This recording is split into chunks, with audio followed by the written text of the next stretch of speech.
All right, so I have a shot here from Fuji XT3, and what I did with this one is obviously I don't have the flash yet for the XT3, so I used the Canon strobe hot shoe on top of the XT3 camera. The lens I use, I believe, is the Sigma 18 to 35 at 1.8. So again, I'm learning as I go through, and I've let the camera see how it is. I've decided to power up my flash system to I think 1/64th and shooting at 1.8, in 2500 ISO is my thinking is that when I did this, it would evaluate the the environment or the shot that I did. But again, it will happen if you have the TTL versions of the Fujifilm, which obviously will calculate the type of calculate the amount of flash that it will burst out, depending on the the sensor, and depending on assessing the environment within the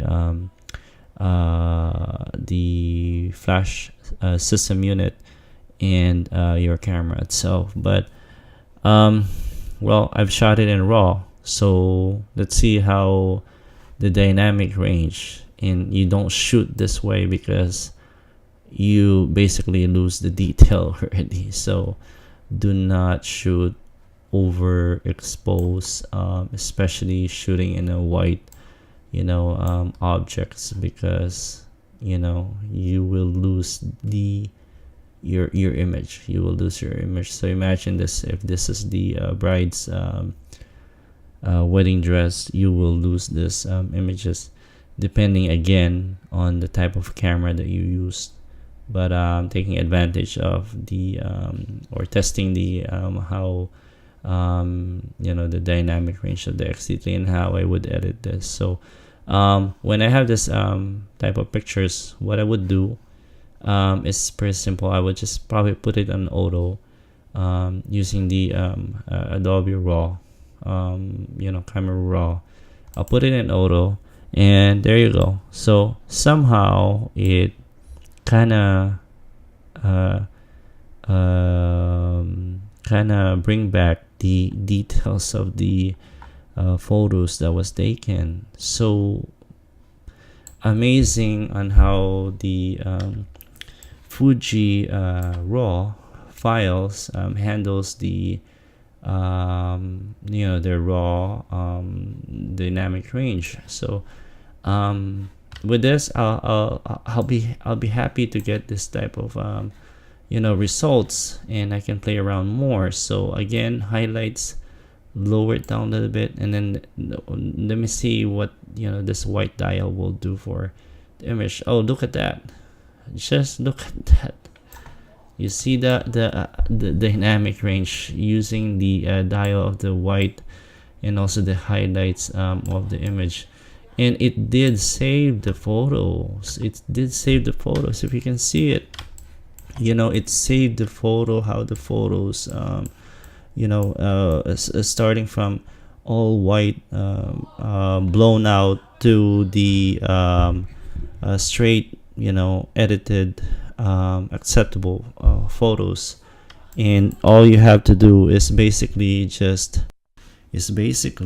play around with your saturation. But with the color system of Fuji, whatever you see is what you get. In terms of like the color, you don't need to do anything really so much with the blues and the greens and some of the reds here, because it does captures pretty well in your white balance. Like, again and again, I can't emphasize this, but sometimes the white balance is is the most important, aspects of the photos, besides exposure, obviously. This is the most important part, because this is when you print and show online your sample photos, and how it will render on your screen, and it will, how it will basically show on other screens, as long as you get it right in your camera system. Then you get the exact way of color rendition that would basically present for your photos that you're showing. But look at this, look at how the dynamic range is. This is similar to my 1DX, if not the Canon sometimes kind of oversaturate a little bit. But with the Fuji system, I cannot I cannot overly amaze how the color system works, and how the dynamic range for this camera, and shooting it at an ISO 2500, you would obviously get noise, but this is an acceptable noise to me, and I like it so far. And again, this is how the shot of the pictures previously, as a comparison. Maybe we can show it from here. Let me see. So there you go. So this is the comparison of the before and after the process. So this is the comparison of the before and after. So this is a good way for me to kind of adjust and see if I need a little bit more exposure, and add a little bit more highlights, and I can compare it before and after. With this, I would probably, because I like my image to look more more alive, so I would add more saturation, maybe. All right, there you go. So more saturation, just a little bit more, and so it gives more life into your image. Okay, so there you go. Again, the dynamic range of this camera is amazing to me, as comparable to the 1DX, and how this photos are being rendered. A little bit of shadows here, maybe take away the shadows just a little bit. Okay, so obviously this is a food. You want to make sure that this is pleasing to in your eyes, and when you look at the a photograph, when it comes to food, make sure that obviously it would look yummy as you wanted to eat it. But again, the photos will speak for itself, and would when we go to a restaurant, we see, for example, Panda Express. We walk into Panda Express, we look at the image of, let's say, kung pao chicken, and it's being shot, and the way the photographers would do that is that they would basically entice the the customer that comes in to the restaurant, and would want to obviously purchase or get kung pao chicken, or whatever food that is. Okay, so again, I probably up the shadows too much, but this is how I would see it.